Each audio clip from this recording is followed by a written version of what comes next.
Hello everyone, friends. In this video, we are going to discuss how to ask for permission.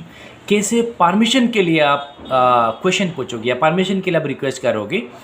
So in this lesson, we'll learn several methods to ask for permission. बहुत सारा ऐसा methods होगा जिसके लिए हम कैसे करेंगे, कैसे हम पूछेंगे परमिशन के लिए. कोई एक चीज़ के लिए परमिशन लेना चाहिए, आप बाहर जाना चाहते हो या कुछ काम करना चाहते हो, तो कैसे परमिशन लेने के लिए सेंटेंस यूज़ करेंगे. सबसे ज़बरदस्त तरीका होगा, उसके बारे में हम डिस्कस करेंगे. सो पहले हम डिस्कस करेंगे मे आई कैसे यूज़ करते हैं पोलाइट मतलब परमिशन के टाइम, पोलाइट रिक्वेस्ट के टाइम. तो मे आई यूज़ करेंगे. मे आई के साथ हम क्या करेंगे, उसके साथ बेस फॉर्म ऑफ वर्ब को कैसे इस्तेमाल करेंगे हम दिखाएंगे. अभी समझ लीजिए, आप पूछना चाहते हो may I have a cup of coffee, may I have a cup of coffee, may I go to the toilet. So these are very polite. May I go to the toilet और may I sit here? क्या मैं बैठ सकता हूँ. अभी देखिए, may I is the most correct way to ask for permission in traditional English.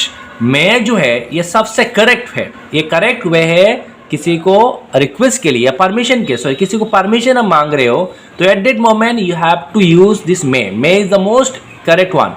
However it is quite formal, और ये क्या है, फॉर्मल है. In modern English people often use can I, could I, but आजकल के generation जो है, जमाना है, उसमें कैन आई भी यूज़ होता है, कुड आई भी यूज़ होता है. लेकिन जो ट्रेडिशनल है और ज़्यादा पोलाइट है, ये क्या है, मे आई.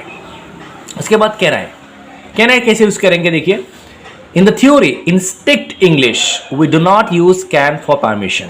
हम स्ट्रिक्ट इंग्लिश में क्या होता है, कैन यूज़ नहीं कर सकते, उसमें पोलाइट नहीं है. But normally we use can to describe ability and opportunity, है कि नहीं.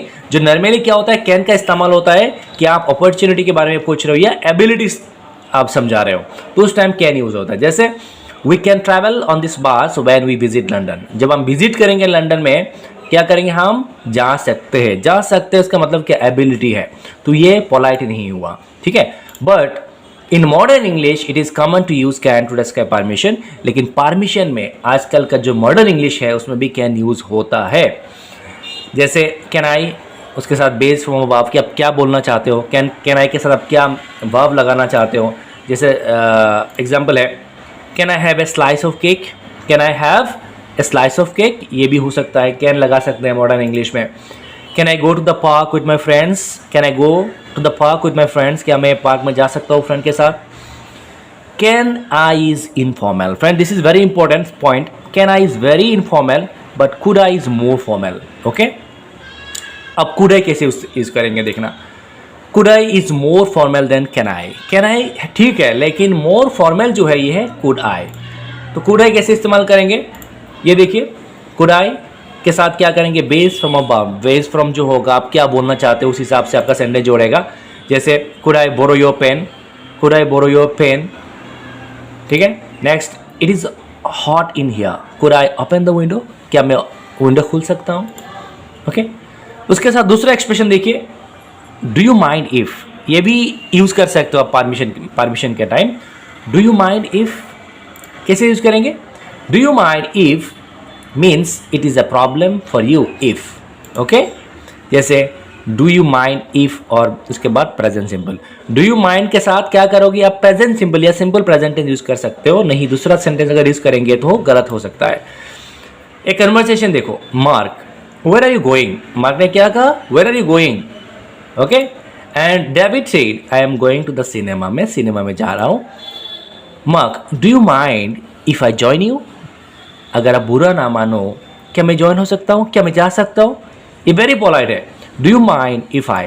Okay, Jane said I am going home, see you tomorrow. Mark said do you mind if I call you later, if I call you letter.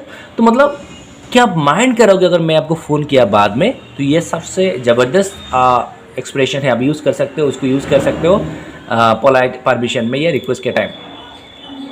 और एक तरीका है, method है, उसको भी यूज़ कर सकते हैं. Is it all right if, is it all right if, ये भी आप कर सकते हो. कैसे करोगे, is it all right if के साथ प्रेजेंट सिंपल यूज़ करेंगे हम. और इज़ इट ऑल राइट, देखो ये ऑल एक साथ हुआ है, ये भी ए डबल एल है, अलग है, ये भी करेक्ट है. उसके बाद प्रेजेंट सिंपल हम यूज़ करेंगे.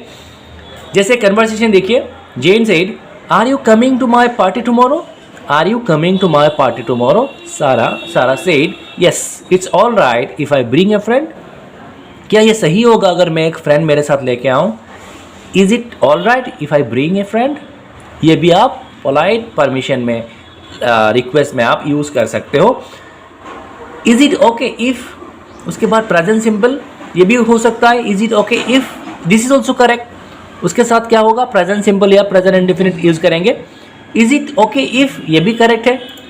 एग्जाम्पल कैसा होगा देखिए, manager said have you finished the project और have you finished the reports. क्या आपने रिपोर्ट को फिनिश किया? David said no not yet.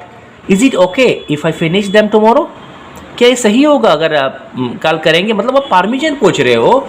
Is it okay if I finish them tomorrow. But remember one thing, जो expression होगा, जो आपका communication होगा, या जो का वर्ड सेंटेंस होगा, उसमें भी पोलाइट बोलना पड़ेगा. जैसे is it okay if I finish that them tomorrow. ठीक है. How to give permission to someone, this is very important in slides. Mark, may I borrow this reports. May I borrow this reports. And the manager replied, sure, no problem, of course, go ahead. These are the things you have to know how to use this kind of expression. Sure, no problem, of course, go ahead. That means yes, you can do it. Again, Jane said, can I take your photograph? Can I take your photograph?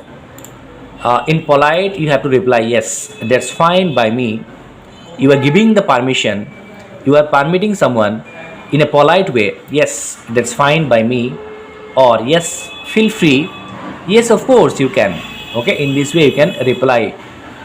You can give permission to someone. This is also important. Reluctantly means to do something that we don't want to do.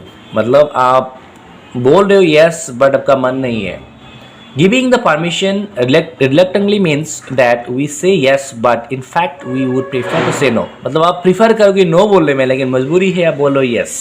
तो इस situation में हम कैसे इस्तेमाल करेंगे, कैसे बोलेंगे? May I leave the office early today? One employee Jane, he is asking to the manager or the boss, may I leave the office early today? क्या मैं जल्दी जा सकता हूँ आज ऑफिस से? आपका इंटेंशन नहीं है इसको yes बोलना, but you have to reply, you have to say yes. The manager said yes, I suppose so, I suppose so. इसका मतलब है yes, आप जा सकते हो, लेकिन अब you are not happy. और yes if you must, yes if you must, आप ये भी यूज़ कर सकते हो. How to say no in a polite way. Mark, may I smoke in here? क्या मैं स्मोक कर सकता हूँ? Manager said, I am afraid that's not possible. आप डायरेक्ट नहीं बोल सकते हो कि no. You are saying in a polite way, I am afraid that's not possible. I am terribly sorry, but the answer is no. I am going to have to say no. That means sorry. That means you are saying negative reply. You are replying in negative, but in a polite way. Okay. Thank you very much, everyone, for listening to my words. Thank you.